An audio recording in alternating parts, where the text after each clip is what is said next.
21 de maio é o Dia Internacional da Meditação. E todos sabemos que a meditação e o mindfulness têm se tornado assuntos bem populares. E como todo assunto que se torna popular, naturalmente há o risco de distorções, utilitarismos e falácias que passam a ser senso comum. Infelizmente eu tenho visto muitas coisas na web que têm me chamado a atenção e sinceramente têm me incomodado. Eu não quero aqui me vender como o especialista em meditação, mas apenas compartilhar a minha visão e a minha experiência construída em 30 anos de jornada como um estudioso e um praticante comprometido. E neste vídeo eu quero apresentar 5 falácias sobre meditação que eu encontrei na web. A primeira falácia é afirmar que a meditação vai te gerar alta performance. Essa é uma visão bastante utilitarista e superficial que serve apenas como isca para aquelas pessoas que buscam irrefletidamente sucesso. Como se a meditação ela fosse uma panaceia para todos os problemas de desempenho profissional. A meditação, sim, ajuda a pessoa a melhorar a si mesma, a sua condição humana, sua clareza mental. Concentração, presença, tranquilidade e compaixão, que são virtudes e consequências da prática consistente e regular, certamente melhoram as condições para que você faça as coisas com mais qualidade. Meditar vai te trazer mais consciência e, consequentemente, autorresponsabilidade. Se pensarmos em tudo aquilo que pode prejudicar a sua vida, como o estresse descontrolado, a ansiedade excessiva, a impulsividade e a falta de cuidados com a saúde, e compreender que a qualidade de tudo aquilo que você faz depende da qualidade da sua saúde física e mental, a alta performance será apenas a consequência desse autocuidado e da disciplina que você terá com diversas áreas da sua vida. Veja que praticar a meditação de forma regular, disciplinada, consistente, qualifica a nossa experiência na vida e melhora a nossa capacidade de foco e inteligência emocional. Vai melhorar sim a nossa lucidez, serenidade, prontidão, vitalidade e ampliação da percepção de si mesmo, do outro e do contexto, que gera um estado de presença qualificado e nos ajuda a superar a reatividade e o piloto automático que nos afasta da eficácia na vida cotidiana. Outra falácia muito comum é afirmar que meditação é esvaziar a mente. As vovós já ensinavam que mente vazia é oficina do diabo, então meditação não pode ser esvaziar a mente. Devemos entender que meditação ela nada mais é do que um subproduto da atenção e concentração. E quando estudamos diversas formas e métodos de meditação, todas elas têm algo em comum: a âncora de atenção. Isso significa que o que é chamado de meditação nada mais é do que a capacidade de fixar a atenção numa âncora de atenção, que pode ser a sensação do ar passando pelas narinas, ou uma imagem, uma palavra, ou as sensações do próprio corpo. E quando você se distrair, e vai distrair, delicadamente volte a atenção para a âncora que apoia a sua prática. É como que se a sua mente fosse um barco. Quando não está ancorado, ficamos à mercê das flutuações, dos pensamentos, das emoções, lembranças, projeções e preocupações que nos geram sensações de desconforto. Ao treinar a mente a fixar-se na âncora, você vai perceber com mais clareza esse movimento que é natural da mente, desenvolvendo assim melhor autogovernabilidade. Terceira falácia é afirmar que meditação não tem nada a ver com religião. Não podemos perder de vista que a meditação, sendo uma prática milenar, ela está inserida em todas as grandes tradições religiosas do planeta. Não há qualquer dúvida sobre isso. As tradições religiosas, em sua essência, foram modelos para elevar a espiritualidade do humano, fomentar valores e ampliar a consciência e o autoconhecimento. Sempre tiveram um papel importante no campo social e muitas delas, principalmente as orientais, conseguiram preservar os registros que sustentam as práticas meditativas até hoje, como o próprio mindfulness.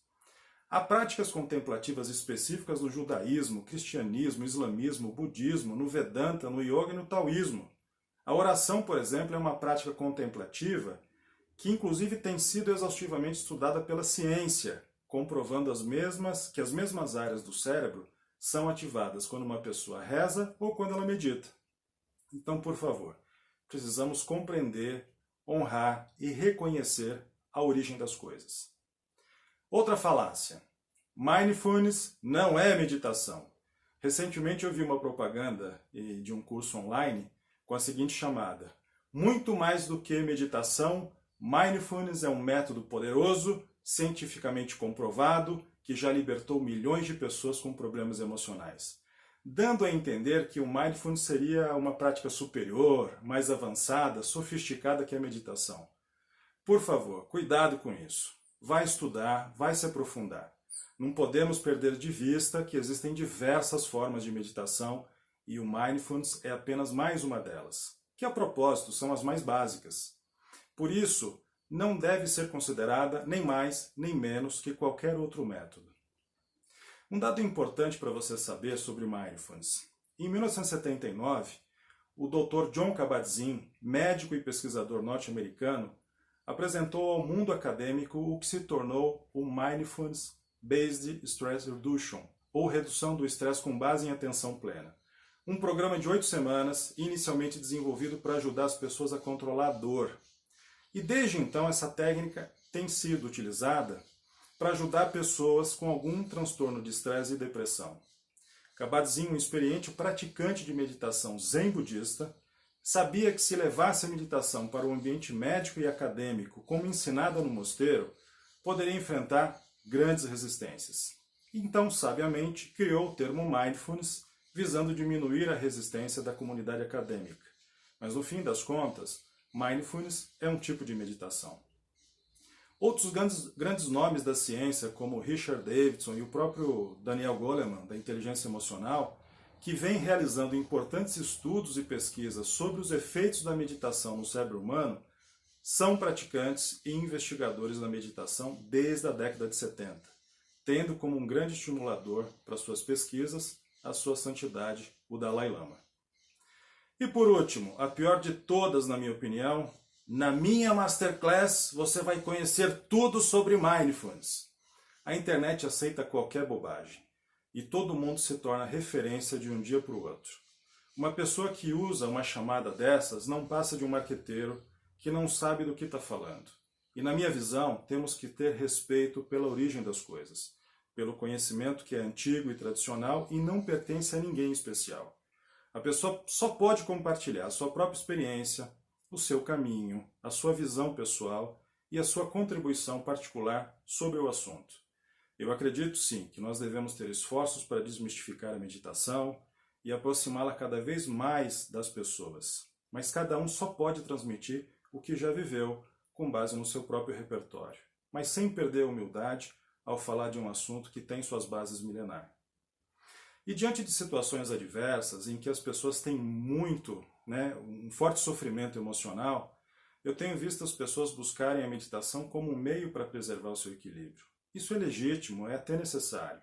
Mas eu penso que não devemos procurar algo apenas quando estamos numa crise, ou porque alguém falou que pode ser bom para mim. A minha sugestão é que aprendam a meditação por enxergarem valor na prática. Aprendam a ter prazer na prática. E de forma disciplinada, pratiquem. Se possível, aprenda com alguém que pratica. Questione, pergunte, cheque a experiência da pessoa. Busque alguém que recebeu uma formação e um treinamento consistente, e não simplesmente alguém que tem um certificado. Às vezes, essa pessoa está muito mais perto de você do que você imagina. Há também excelentes escolas, retiros, templos e professores que poderão te orientar de forma mais adequada. Por favor, fujam das promessas marqueteiras. Na minha visão, praticar meditação é como ir para a academia.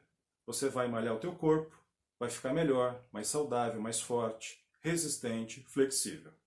Meditar vai potencializar suas faculdades mentais, da atenção, do foco, melhorar a sua inteligência emocional e satisfação com a própria vida.